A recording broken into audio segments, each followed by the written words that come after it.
आम्हालाच कळायला खूप उशीर झाला, म्हणून तर इतकं नुकसान झालं. खरं तर ह्या सगळ्याला मीच जबाबदार आहे. तरी मला सतत सांगत होते की तन्वीचा स्वभाव ओळख, तिला इतकं झुकतं माप देऊ नकोस. पण मी आंधळी होते म्हणून सतत तिला पाठीशी घालत होते आणि त्याचे परिणाम आपल्या सगळ्यांना भोगावे लागतात. कल्पना, असं वाटून घेऊ नकोस. अगं, या घरातल्या सगळ्या माणसांना तूच तर प्रेमानं सांभाळून घेतेस. पुढे तुम्ही माझ्यावर इतका विश्वास ठेवलात, पण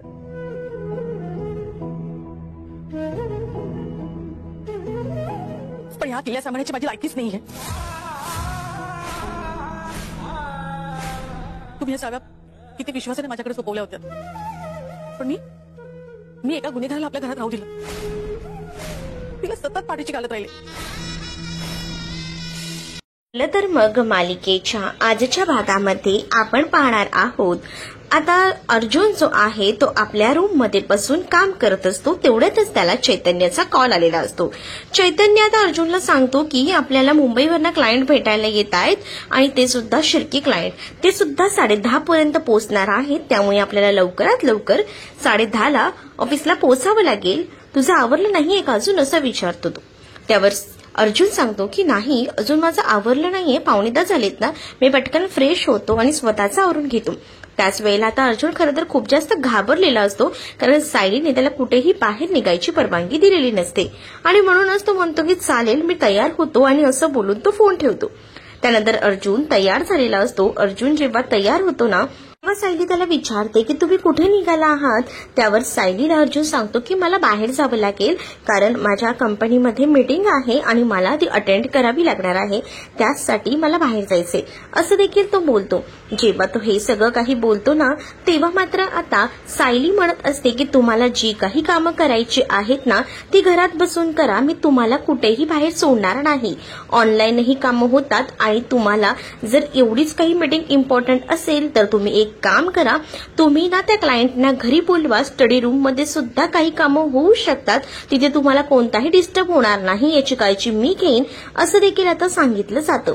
तर दुसरीकडे आता अर्जुन जो असतो तो म्हणत असतो की बाबा तुम्ही तरी समजवा ना.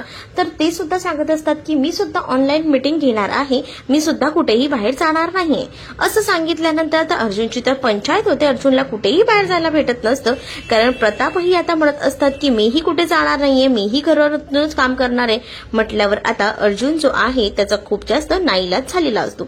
अर्जुनचा ज्या वेळेला नाईलाज होतो तेव्हा अर्जुन जो आहे तो पूर्णाची आणि त्याचसोबत प्रताप यांना समजवायला सांगत असतो सायलीला. पण आता ते दोघंही जण आपापल्या कामाला लागतात. प्रताप जे असतात ते आता लगेच आपला पेपर घेतात आणि पेपर वाचू लागतात. तर दुसरीकडे मात्र आता अर्जुन जो असतो तो आपला वाट बघत असतो की कोणीतरी हे करेल, पण पूर्णा जी असते ती तर आपला जप करून बसलेली असते, कारण आता तिला जपमाळ करणं सुद्धा तितकंच गरजेचं असतं आणि म्हणूनच ती आता जप करत बसलेली असते. तर दुसरीकडे आता सायली जी आहे ती किचनमध्ये गेलेली असते आणि जेव्हा सायली किचनमध्ये जाते तेव्हा आता सायली सगळी कामं करत असते आणि ती दोघीही जणी गप्पा मारत असतात खरं तर किचनमध्ये. तर दुसरीकडे अर्जुन विचार करतो की कोणाचंही लक्ष नाहीये, तोपर्यंत हीच वेळ आहे बाहेर सटकायची, आपण हीच संधी साधून बाहेर जाऊया, असा विचार करूनच तो आता बाहेर जायचा विचार करतो. त्याला असं वाटतं की सायलीचं लक्ष नाहीये, पण सायली देखील तितकीच हुशार असते. सायली लगेच टेबलवरनं खाली उतरते आणि अर्जुनला म्हणते की तुम्हाला काय वाटलं की तुम्ही पळून जाणार आहात का, तर हा तुमचा गैरसमज आहे, मी तुम्हाला बघत आहे, तुम्ही कुठेही जाऊ शकत नाही, असं देखील आता ती ठणकावून सांगते. आणि जेव्हा हे सगळं ती काही सांगते ना, तेव्हा मात्र आता खूप जास्त अर्जुन घाबरतो. तर अर्जुनला आता कुठेही जाऊ देत नसते सायली. सायली म्हणत असते की तुम्हाला इतकं सांगून सुद्धा समजत नसेल ना, तर तुम्हाला ना आता माझ्या पदरालाच बांधून ठेवावं लागणार आहे, तेव्हाच तुम्ही ऐकणार आहात. आणि असं बोलून ती आता आपल्या पदराला अर्जुनचा हात बांधून ठेवते. त्यावर अर्जुन म्हणत असतो की बायको हे काय करतेस, पण सायली ऐकायला तयार नसते. तेवढ्यातच चैतन्य तिथे येतो. चैतन्य म्हणतो अरे तुझी वाट बघून मी दमलो, शेवटी मी निघून आलो. काय रे, कुठे होतास तू एवढा वेळ, आणि हे काय तुम्ही काय पुन्हा लग्न करताय का, असं चैतन्य विचारतो. त्यावर आता अर्जुन म्हणतो अरे पुन्हा लग्न नाही रे, पण माझी बायको बघणार कुठेही मला बाहेर सोडत नाहीये. चैतन्यला सुद्धा आता सायली म्हणत असते की मी ह्यांना कुठेही बाहेर सोडणार नाही आहे, जी काही कामं आहेत ती घरात बसून करा, तुम्हाला मी दोघांनाही बाहेर पाठवणार नाही, असं देखील आता सायली सांगू लागते. तर चैतन्य म्हणतो अगं पण सायली बहिणी आमची मीटिंग आहे ना इम्पॉर्टंट. सायली म्हणते जे काही करायचंय ना ते घरातून करा, मी काही झालं तरी तुम्हाला बाहेर पाठवणार नाही म्हणजे नाही. हा माझा पूर्ण विचार करून घेतलेला निर्णय आहे आणि त्यामुळे मी या निर्णयात कोणतेही बदल करणार नाही असं सायली स्पष्टपणे सांगते. तर आता अर्जुन जो असतो आणि त्यामध्ये सायली या दोघांमध्येही चैतन्याची पूर्णपणे गोची झालेली असते. चैतन्य म्हणत असतो की तुम्हाला ना काही करायचंय ना ते करा, उगाच ना मला मध्ये घेऊ नका. तुम्हाला नवरा बायकोंची भांडणे, मी जाऊन बसतो, तुम्ही नीट पहा काय ती करायची ती. आणि असं बोलून तो आता तिकडे जाऊन बसतो. आणि जेव्हा आता तो तिकडे जाऊन बसतो ना तेव्हा मात्र आता अर्जुन डोक्याला हात लावून घेतो, कारण अर्जुनला सटकायचं असतं पण अर्जुनला सटकता येत नसतं. मग आता कसं सटकणार याचाच विचार सुरू असतो. पण तरी सुद्धा बरेच विचार डोक्यामध्ये सुरू असतात की काय करायचं काय करायचं. पण आता तर विचार करून करून तो दमलेला असतो, कारण त्याला माहिती असतं की आपण जरी ह्या इकडनं सटकायचा प्रयत्न केला तरी नंतर आपली बायको जी आहे ती आपल्याला फोन करून त्रास देणार.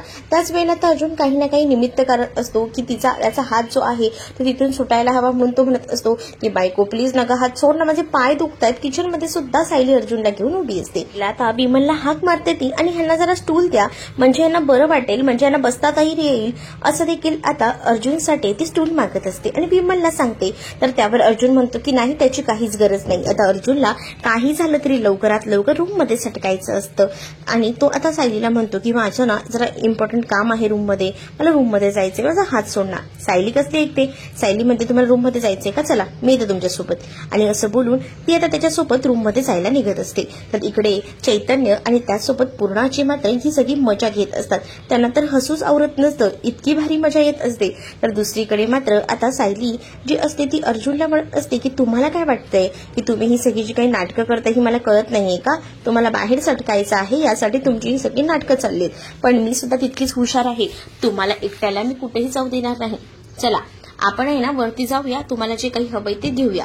तर दुसरीकडे आता प्रताप म्हणत असतात की आतापर्यंत मी ऐकलं होतं की बायकोच्या मागे लागतो नवरा आणि त्याचसोबत बायको पदराला बांधून ठेवते आणि हेच उत्तम उदाहरण आज आपण आपल्या घरी पाहत आहोत. आणि हे बघा ना सायलीने कसं बांधून ठेवले पदराला अर्जुनला, खरंच लय भारी वाटते असं देखील आता जे प्रताप आहेत ते म्हणत असतात. तर तिथे असणारा चैतन्य आणि त्याचसोबत पूर्णाजीना सुद्धा खूप भारी वाटत असतं, कारण जे काही सुरू असतं ना ते खूपच हास्यास्पद असतं. आता अर्जुन सायलीला घेऊन आलेला असतो, तो म्हणजे बेडरूम मध्ये. आता तो ती डायरी घ्यायला जातो. तर सायली म्हणत असते की काय हवंय ते घ्या लवकर आणि तीच त्याला सगळं काही शोधून देत असते, कारण त्याचा हात काही झालं तरी तिला सोडायचा नसतो. तर दुसरीकडे मात्र अर्जुन म्हणतो हा बरोबर हीच डायरी हवी होती आणि उगाच ती डायरी चाळायचा प्रयत्न करतो. मग आता तो म्हणतो की नाही मला तर सटकायचं आहे, मीटिंग सुद्धा इम्पॉर्टंट आहे आणि त्याचसाठी बाहेर जावं लागेल. आणि म्हणूनच तो आता विचार करतो आणि तो म्हणतो की मला ना जर वॉशरूमला जायचंय ग बायको, जर वॉशरूमला जाऊन येऊ का, पण ती काही त्याला सोडत नसते. तर दुसरीकडे मात्र आता अर्जुन जो आहे तो म्हणत असतो की थांब मला जरा हात सोड, मी वॉशरूमला जाऊन येतो. आतमध्ये जातो तर मुद्दामून आहे ना तो तिचा पदर आहे ना ओढत असतो, म्हणतो की नाही ग मला जाता येतच नाहीये पुढे, आता मी काय करू सांग ना मला, पुढे कसं जाऊ मी, हातच पुरत नाही, जर सोडतेस का ग बायको पदर. आता सायलीचा नाईलाज होतो, सायलीला ऑप्शन नसतो, कारण अर्जुन जो आहे तो वॉशरूमला गेला आहे आणि जर त्याचा हात सोडला तर तो कुठे पळून जाणार आहे असा सायली विचार करते. आणि सायली जी आहे ना ती आता हात त्याचा सोडून टाकते. सायली जेव्हा त्याचा हात सोडून टाकते तेव्हा आता अर्जुन जो आहे तो वॉशरूम मध्येच आतमध्ये असतो. त्याला आता बघायचं असतं की सायली नेमकी कुठे आहे आणि तो विचार करतो की सायलीचा मोबाईल आहे ना तो टेबलवर चार्जिंगला लावलेला असतो आणि म्हणूनच तो मग ठरवतो की सायलीच्या मोबाईलवर फोन केला तर सायली नक्कीच फोन घेण्यासाठी म्हणून तिथे जाईल. आणि आता ती फोन बघण्यासाठी तिथेच गेलेली असते. त्यावेळेला आता अर्जुन जो आहे तो बाथरूममधून लगेच बाहेर निघतो आणि लगेच तिकडनं जाताना सायलीला म्हणतो बायको सॉरी पण मला जावं लागेल, माझी महत्वाची मीटिंग आहे. आणि असं बोलून बाथरूममधनं पळ काढतो आणि खाली जाऊन चैतन्याला भेटतो आणि चैतन्याला म्हणतो चल लवकर पळ. तर दुसरीकडे मात्र आता जी सायली असते ती सुद्धा त्याच्या मागे जाते. अहो ऐका ना, पण कुठे आपला अर्जुन ऐकतोय. अर्जुनने जे ठरवलेलं असतं ते तर तो साध्य करतोच. खाली गेल्यावर चैतन्य आणि त्यासोबत इथे असणारी पूर्णाजी सुद्धा बघू लागते, अरे चाललंय काय नेमकं. पण आता अर्जुन जो आहे तो चैतन्याला घेऊन पळतोच. सायली म्हणत असते की ह्यांनी बघितलंच ना काय केलं, तुम्ही कोणीच त्यांना सपोर्ट का केला, त्यांना थांबवायला पाहिजे होतं, त्यांना असं जाऊ द्यायला पाहिजे नव्हतं. तर पूर्णाजी म्हणते अगं काय करणार, तो गेला ना, त्याचंही काम होतं. तर सायली म्हणते अहो पूर्णाजी मगाशी तर तुम्ही माझी बाजू घेतली होती आणि आता त्यांची बाजू घेताय. तर पूर्णाजी म्हणतात अगं तू माझी जशी नाचून आहेस तसा तो माझा नातू आहे, मग त्याची बाजू घ्यायला नको का. आणि असं बोलून त्याची बाजू घेत असताना प्रतापही म्हणतात की बघा, तुम्हा दोघाही नवरा बायकोंच्या रोमॅन्समध्ये आम्ही काही पडणार नाही, आणि असं बोलून आता ते मुद्दाहूनच विषय टाळायचा प्रयत्न करतात. तर दुसरीकडे सायलीला खरं तर अर्जुनची काळजी लागून राहिलेली असते की अर्जुनला काही व्हायला नको, आणि म्हणूनच ती खूप जास्त चिंतित असते. दुसरीकडे आता अर्जुन जो आहे तो गाडी चालवत असतो आणि त्याला आता सायलीचा कॉल आलेला असतो. जेव्हा सायलीचा कॉल येतो अर्जुनला, तेव्हा मात्र आता अर्जुन इकडे तिकडे पाहत असतो. अर्जुन म्हणतो की बघितलंस का, माझ्या बायकोचा कॉल आला, आणि त्याच वेळेला आता इकडे तिकडे पाहिल्यानंतर तो म्हणतो की आता खरी मजा येणार आहे, आणि तो कॉल रिसीव्ह करतो.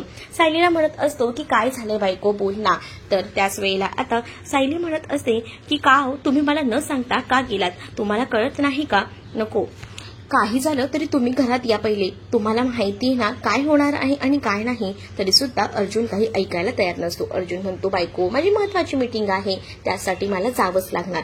अर्जुन काही सायलीचं बोलणं ऐकत नसतो. सायली बोलत असते तेवढ्यातच जोरात अर्जुनच्या इथून आवाज येतो ब्रेक दाबल्याचा, आणि त्याचसोबत अर्जुनचा फोनही कट होतो. सायली खूप जास्त घाबरते. सायली म्हणत असते की काय झालं, हॅलो हॅलो काय झालं, पण तोपर्यंत फोन कट झालेला असतो. पूर्णाची, प्रताप आता सगळेजण सायलीला विचारतात की काय झालं. सायली म्हणते अहो, अर्जुन माझ्याशी बोलत होते आणि अचानक गाडीच्या ब्रेकचा जोरात आवाज आला. नक्कीच काहीतरी झालंय बाबा, मला खूप काळजी वाटते. मी तुम्हाला आधी सुद्धा म्हटलं होतं की ह्यांना बाहेर नाही जाऊ द्यायचंय, पण तुम्ही सगळ्यांनी त्याला बाहेर जाऊ दिलं. तो महिपत शिकरे माहिती ना कसा माणूस आहे, तो काही करू शकतो. मला आता खूप जास्त भीती वाटते.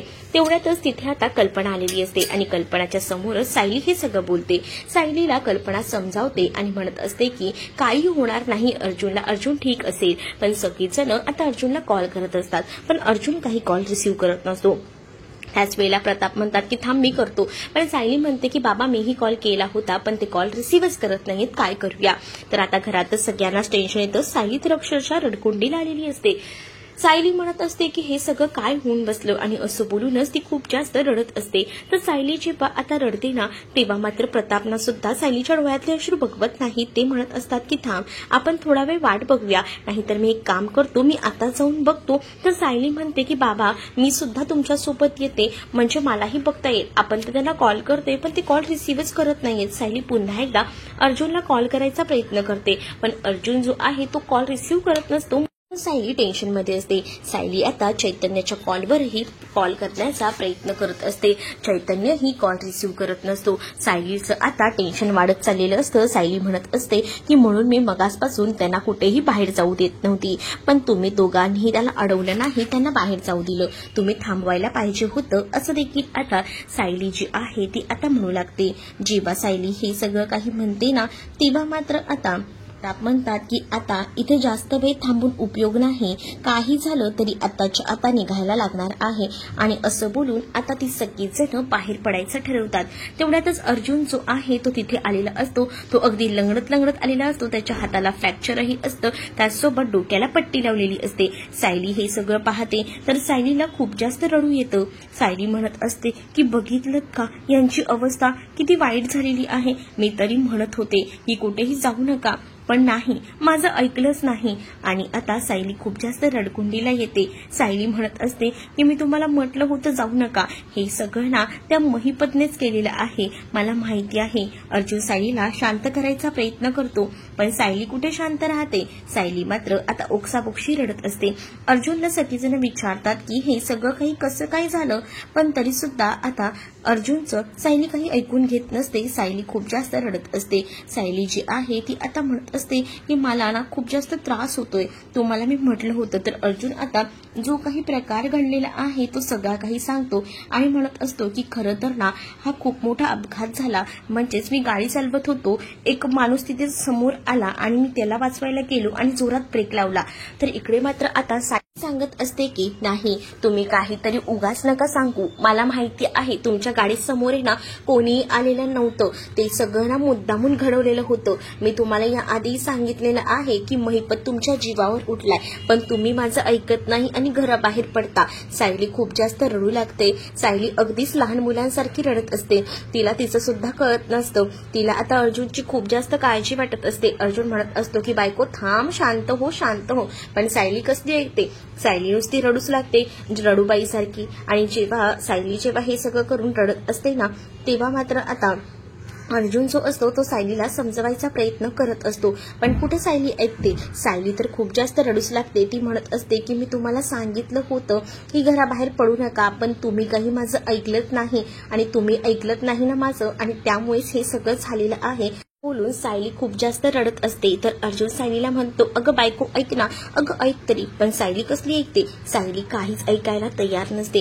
ती सरळ म्हणते की नाही, तुम्ही उगाच ना मला काहीच सांगू नका, मला माहिती आहे तुम्ही मला खोटं सांगताय ते. पण इथे मात्र आता चैतन्याने डोक्याला हातच मारून घेतलेला असतो. तर आता अर्जुनने जे काही नाटक रचलेलं असतं ना, म्हणजेच अर्जुनने खरं तर मुद्दामून हे सगळं केलेलं असतं, आणि जेव्हा तो हे सगळं काढून टाकतो तेव्हा मात्र आता सगळ्यांनाच खूप मोठा धक्का बसतो. कारण अर्जुनने ते काहीच लागलेलं नसताना सुद्धा सायलीला मुद्दामून धडा शिकवण्यासाठी हे बँडेज अँड ऑल सगळं काही लावलेलं असतं. आणि जेव्हा अर्जुन एक एक करून हाताचं आणि त्याचसोबत डोक्याला लावलेली पट्टी काढून टाकतो ना, तेव्हा मात्र आता सायली त्याच्याकडे पाहतच राहते. आणि इतर घरातले सुद्धा सायलीला आता अर्जुन म्हणत असतो की बघ मला काहीच लागलेलं नाही. पण आता खरं तर सायलीला याच गोष्टीवर विश्वास बसत नसतो की अर्जुनने असं का केलं.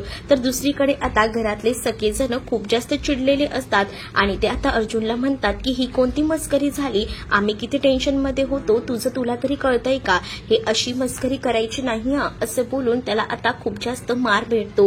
पूर्णाजी सुद्धा काठीने त्याला मारू लागते. प्रताप आणि कल्पना देखील खूप जास्त चिडलेले असतात आणि आता सगळेजण आवाज चढवत त्याच्याशी बोलत असतात. तर अर्जुन मात्र म्हणतो की थांबा ना थांबा, मी हे सगळं का केलं ते सांगतो. सायली आता रडत असते आणि अर्जुनला सांगत असते की तुम्ही हे सगळं काही केलंयत ना, तरी सुद्धा तुम्हाला मी बाहेर जाऊ देणार नाही आहे. तुम्हाला काय वाटतंय हे सगळं करून तुम्हाला जे काही करायचं आहे ते मी साध्य करू देणार आहे का? चा भ्रम आहे. मी तुम्हाला कुठेही बाहेर पडू देणार नाहीये. या सगळ्या गोष्टी कधीही होऊ शकतात. पण इथे मात्र आता अर्जुनला हेच दाखवायचं असतं की या सगळ्या गोष्टी घडलेल्या नाही आहेत, या सगळ्यात चुकून मुद्दामून मी या गोष्टी घडवून आणल्या आहेत, हेच आता अर्जुनला दाखवायचं असतं. आणि म्हणूनच अर्जुनने हा प्लॅन केलेला असतो चैतन्याच्या मदतीने. चैतन्य खरं तर या सगळ्याला नाही बोलत असतो, पण अर्जुन म्हणतो की अरे आजच बघितलंस ना सायलीने मला कसं घरात थांबवून घेतलं, आता अशीच ती रोज मला घरात थांबवून घेणार, मग आपली कामं कशी होणार आहेत. आणि त्याचसाठी मला तिला व्यवस्थितपणे समजवायचं आहे.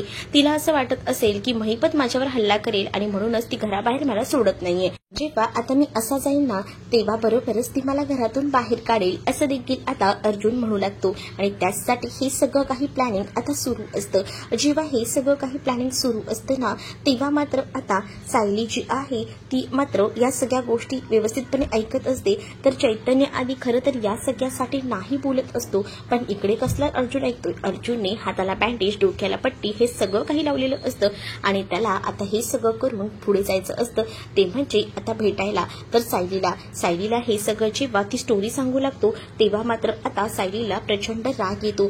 सायली आता अर्जुनकडे रागातच पाहत असते आणि ती त्याला म्हणत असते की तुम्हाला हे सगळं करताना जरा देखील लाज वाटली नाही का. तर दुसरीकडे कल्पना आणि त्याचसोबत पूर्णाजी सुद्धा अर्जुनवर भडकलेल्या असतात, कारण त्यांना माहिती आहे की अर्जुन कसा आहे. आणि त्याचसोबत महिपत जो आहे तो जीवावर उठला आहे आणि हे सगळं करून काय भेटणार होतं तुम्हाला, असं देखील सायली म्हणत असते. तर दुसरीकडे मात्र आता श्रुती मॅडम ज्या असतात त्या खरं तर चेकिंगसाठी आलेल्या असतात. त्या सुद्धा इकडे प्रतिमाला जेव्हा त्या चेक करतात तेव्हा म्हणतात की मी 250 mg ची गोळी दिली होती, तीच गोळी अजूनही चालू आहे ना.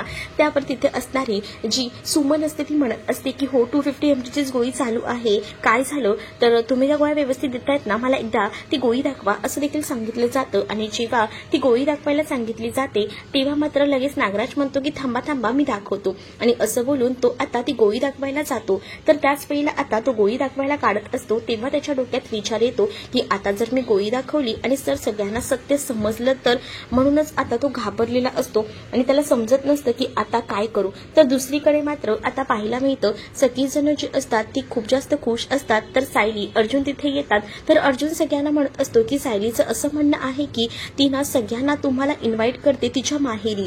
मग तिच्या माहेरी कोण कोण येणार आहे, म्हणजेच आश्रमामध्ये. तर इकडे मात्र कल्पना सरळ या सगळ्याला नकार देते आणि म्हणते की नाही आम्ही कोणीही येणार नाही आहे, तुम्हाला जायचं असेल ना तर तुम्ही जा, पण मी तरी येणार नाही, असं कल्पना स्पष्टपणे सांगते. कल्पना जेव्हा हे सगळं काही बोलते तेव्हा सगळ्यांनाच खूप मोठा धक्का बसतो. तर आता सायली आणि अर्जुन जे असतात ते मात्र ठरवतात की आपण तर जायचंच.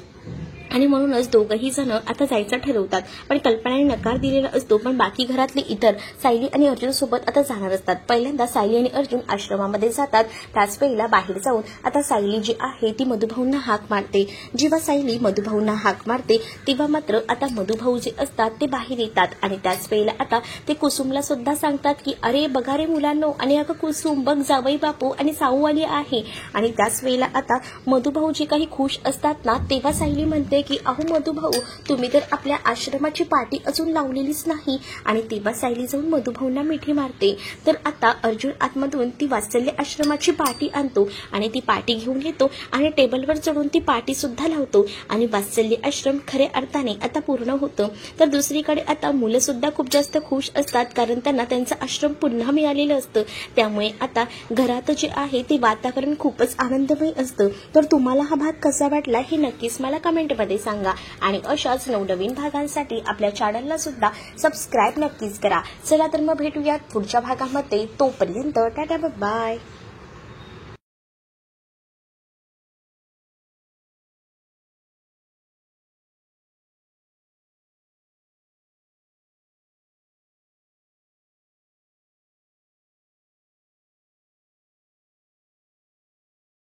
करता येतात. तुम्ही या दाराच्या बाहेर जायचं नाही म्हणजे नाही. अगं कॉफी नाश्ता पूर्ण तिला आपापल्या खोलीत नाश्ता केलेला अजिबात आवडत नाही, माहिती ना. ती नेहमी म्हणते की खूप कमी फॅमिली अशा आहेत ज्या एकत्र बसून नाश्ता करतात. त्यात आपली फॅमिली आहे आणि मी जर माझ्या रूम मध्ये नाश्ता करत असेल तर कोणाची रागवेल ना माझ्यावर. नाही पॉईंट आहे. मी काय म्हणतो, त्याचं कसं आहे की आम्ही जरा एकमेकात डिस्कस करतो काय, बरोबर की नाही. आणि आम्ही सगळे मिळून ह्या केसच्या बाबतीत काय करू शकतो ते सांगतो ना. हो हो हो साहेब.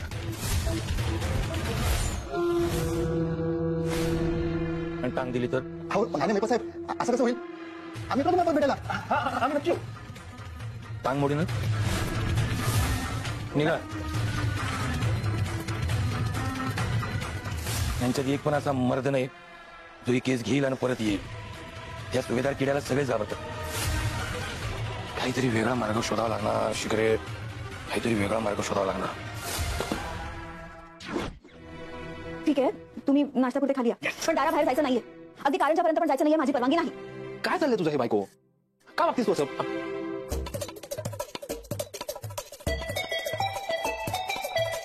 हे बघ, काय लिहिलंय, भविष्य. बायकोचं ऐकायला हवं, नाहीतर भविष्यात पश्चाताप करण्याची वेळ येईल, कळलं. हे सांगायची काय गरज आहे, प्रत्येक नवऱ्याला माहित असतं ते. तुम्ही मस्करी करता तुम्ही माझी. हे बघा, माझी मस्करी करून नका, आधी सांगून ठेवते. तुम्ही माझं ऐकायला हवं. तुम्ही या दाराबाहेर जायचं नाही, उभा ठेवला नाही म्हणजे नाही. अजिबात नाही. ओके ओके झालं काय हिला. हिचा भविष्य वाचतो. आज नवरा तुमच्या मुठीत राहणार.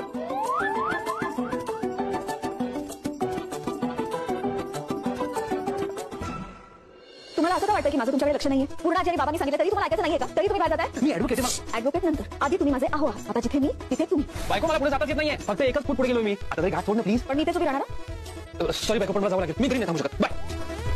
आहो, आता पळून जाण्याची काय गरज होती का कोणाची. अगं माझं बांधून ठेवायचं असतं का. हो, मगाशी तर तुम्ही माझी बाजू घेतली होतीत ना. अगं आता नातवाची घेतीये.